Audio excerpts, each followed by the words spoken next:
So you're heading back to school and you need a new laptop. Well, first of all, I don't envy you with the pricing that's out there nowadays, but I'm here to guide you to make the right decisions.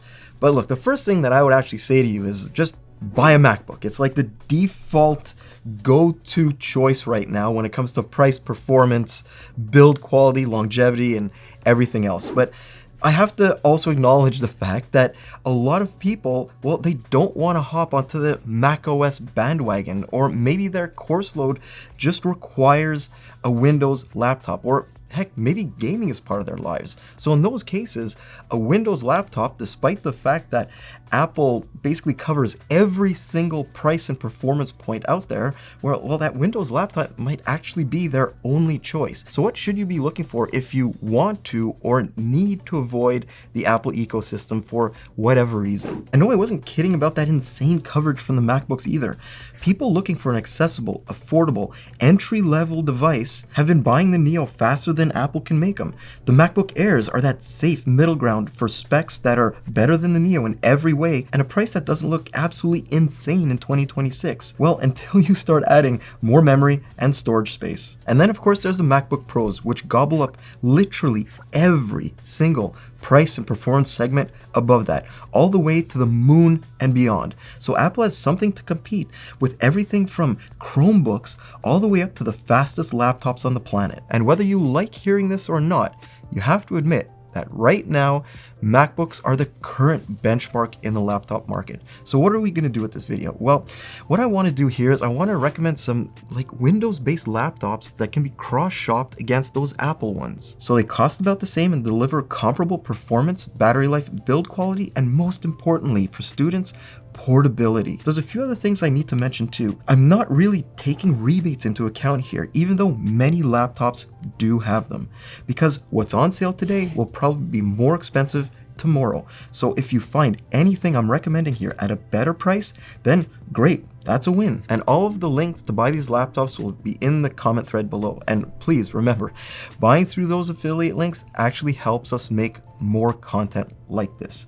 But I also suggest that you take any recommendation that I have here as like a baseline. And by all means, these are expensive devices. So shop around for the best price and find something that meets your budget. Also, while I'm focused on US prices here, many of the Windows devices I'm going to mention should line up with their respective MacBook competitors in other regions too.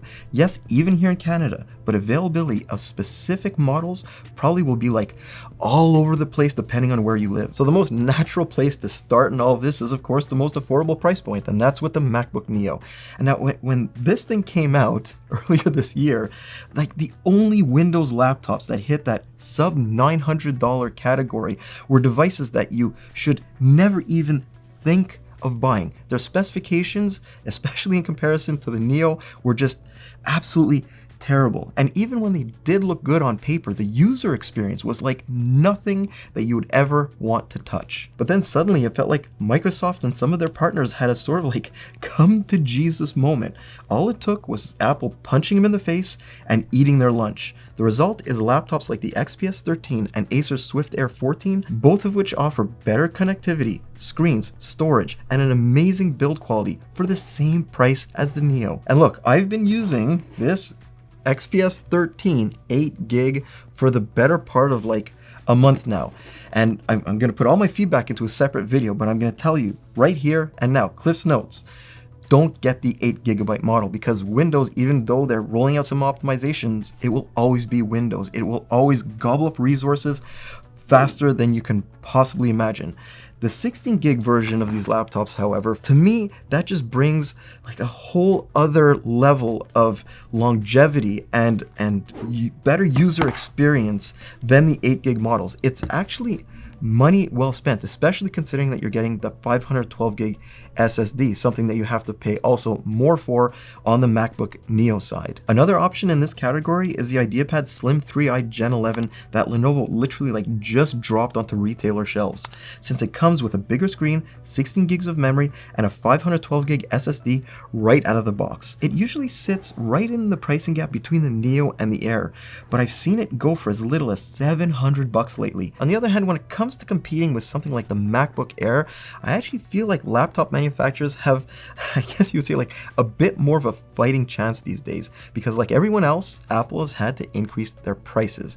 And right away, there's like a couple of key models that spring to my mind. You've got the ZenBook 14 and the more affordable VivoBook S14 that are amazing options here. There's also the Lenovo Slim 7 series, and of course the Dell XPS 14, all competing against the Air 13. Every one of them is super portable while giving longer battery life, better connectivity, and an excellent screen. And generally, they either have more memory or bigger SSD than the Air. But I do have to throw a little bit of cold water on this, because if you care about raw performance, the MacBook will run literal circles around any of these, except of course in gaming. The same models but in a 16-inch size would go head to head against the Air 15, but these things are getting a little bit hard to find for Apple level prices. But when you add the cost of upgrading the Air's memory and storage, they do tend to be in about the same cost range. Oh yeah, and special mention here to the OmniBook X16. Its starting price is a little bit high right now, but it usually goes for well under $2,000, so a lot less than if you equip an Air with the matching amount of storage and memory. Now you might also be wondering why the XPS sort of like dropped off the recommendations here when it comes to 16-inch size, is because the XPS 16, it sort of resides in this weird gray area between the MacBook Air and the 16-inch MacBook Pro, with the M5 Pro chip at least. I mean, it's more expensive than one and less expensive than the other, but it's generally outperformed by both. And if you think about it, that's not exactly the greatest place to be in if you're the flagship model in Dell's lineup right now. But I think that's also a perfect intro into the MacBook Pro lineup's entry point. So the standard 14-inch model with the M5 chip. And I think this is one of the few areas where Windows laptops can actually put up one heck of a fight. Dell has their XPS 14 in its highest configuration with a Core Ultra X7 chip, along with their tough A14 and Asus ProArt PX13, both of which use Ryzen's AI Max Plus platform, along with 32 gigs of memory, an upgrade that costs upwards of $400 on the MacBook Pro. And we need to talk about performance here for a second too, because there's a lot of it, especially on these thin and light devices, that can be unlocked, and I'm going to tell you how to do it. And that's with something like the Razer laptop cooling pad. We've seen up to a 13-degree temperature drop, and in a lot of cases, that brings with it lower noise levels, higher gaming frame rates, and faster rendering times too. Sure, this isn't portable, but it does allow you to give your laptop an easy boost of adrenaline when you're back home, and it even acts as a USB-A hub for all the laptops here that are connectivity challenged. Secondary software doesn't need to be installed either, since there's 3 preset cooling modes. So if you're interested in those lower noise levels and better performance, check out the Razer cooling pad in the link in the description down below. Anyways, as we go above that sort of baseline MacBook Pro 14 with the M5 chip, I think students, they have to start making some very, very hard decisions, especially if they want to game, or maybe training AI models becomes part of their course load. On the gaming side, Windows laptops are the obvious choice. There's just no competition on that front. But factor AI training into that equation, and look, NVIDIA's CUDA, it's the gold standard right now. There's absolutely no denying that. But on the flip side of that coin, Apple's unified memory architecture does have some major benefits for training larger models, and their MLX framework is super well regarded right across the industry. And for creators, the output speed of the M5 Pro and Max chips can only be matched by the highest end RTX 5000 series GPUs like the 5080 or 5090, and you're going to be paying a massive premium for those these days. And where does that leave my recommendations? Because remember, the intent of this video is to find sort of like MacBook equivalents across the Windows laptop space, and that means performance and portability. So those super thick and heavy gaming laptops, those can be sort of pushed aside here. You're probably looking at something like this, right? Now, there aren't a lot of choices per se in the thin and light gaming / creator laptop space on the Windows side. And I think in a lot of ways, the RTX Spark laptops that we've been seeing, that we saw actually at Computex, they're going to take a lot of this space, especially when it comes to higher performance in AI workloads. So it all starts when looking at the 14-inch side of the MacBook Pro equation. There's just slim pickings out there for comparable Windows laptops, with the Razer Blade 14 being completely MIA lately, and alternatives like the Predator Neo 14 and Triton 14 being a serious step downwards in every way. So the only real option at this point, well, it becomes the Zephyrus G14 with the RTX 5070 Ti or the 5080. And don't kid yourself here, right? I mean, no word of a lie. The G14 is probably one of the best laptops on the planet right now. Switching over to the MacBook Pro 16 side, well, the sky's the limit here when it comes to pricing, isn't it? But I need to give a shout out to Gigabyte's Aero X16 laptops. Thin, light, and well built, and going for $1,500 or less with an RTX 5070 or 5060. These feel like 2025 prices. But if you're just looking for like the way the device looks and a form factor perspective, well, the closest thing you're going to find to the MacBook Pro is probably the Lenovo Pro 7i and 9i. But you really have to watch out here, guys. Both laptops can get hideously expensive relative to the performance they offer. But like with all things Lenovo, they go on pretty steep sales every few weeks. So if you want one of these, you gotta wait for the right time. Of course, there's also the Zephyrus G16 with either a 5080 or 5090, depending on what your budget is. Based on raw specs alone, I'd actually pick this over the Pro 7i and 9i series. But you have to remember, Lenovo does hold a pretty big advantage in warranty coverage and their customer support structure. Asus also has their professionally oriented ProArt P16, which when fully kitted out with a 5090 64 gigs of memory and 4 terabytes of storage actually costs less than a similarly spec'd MacBook Pro M5 Max. Which brings me to the sort of like dark horse of all of these recommendations. It's the Legion Pro 7i Gen 10, which might have some insanely long delivery times for certain GPUs, but it's slim.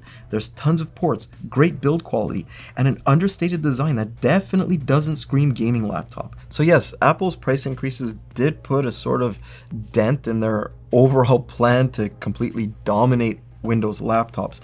But even then, I do find that there's these certain areas, these certain niches where Windows laptops, particularly for more professional oriented tasks, are still very much struggling to compete, even at a similar price. And it feels like the number of options that we're also getting on the Windows laptop side is shrinking further and further and further as manufacturers are moving towards concentrating on some key devices. And that is a very, very bad thing, because if anything, the Windows laptop market and x86 in general, it has always benefited from this sort of like glut of choice, and that ultimately drove down prices. But now consumers are being faced with less choices and higher prices, and frankly, that really sucks, and everybody should be very, very worried right now. Another thing I forgot to mention is why Snapdragon laptops are completely left out of this. Look, I feel students need a headache-free experience with the best possible performance and compatibility. Even though there's been tons, and I mean tons of improvements underneath the hood, Windows on ARM just doesn't deliver that right now. I mean, I could go on, but there's still holes in its software stack. Programs that are requirements in some courses simply don't work, and others like MATLAB need to run through an emulation layer, and that causes a whole bunch of issues. So I can't recommend these things, even though they're often much less than comparable Intel or AMD based devices. But either way, if you're looking for a new laptop and you land firmly in this anything but a MacBook category, I hope that this video helps you make the right decision. But look, if you've already made that decision, or you know of other devices that will fit into the mold that we're sort of like going for here, I want to hear from you in the comments down below. Help other people if you've already made that decision. Anyways, I'm Mike with Hardware Canucks, and I will see you in the next one. Have a great day, guys.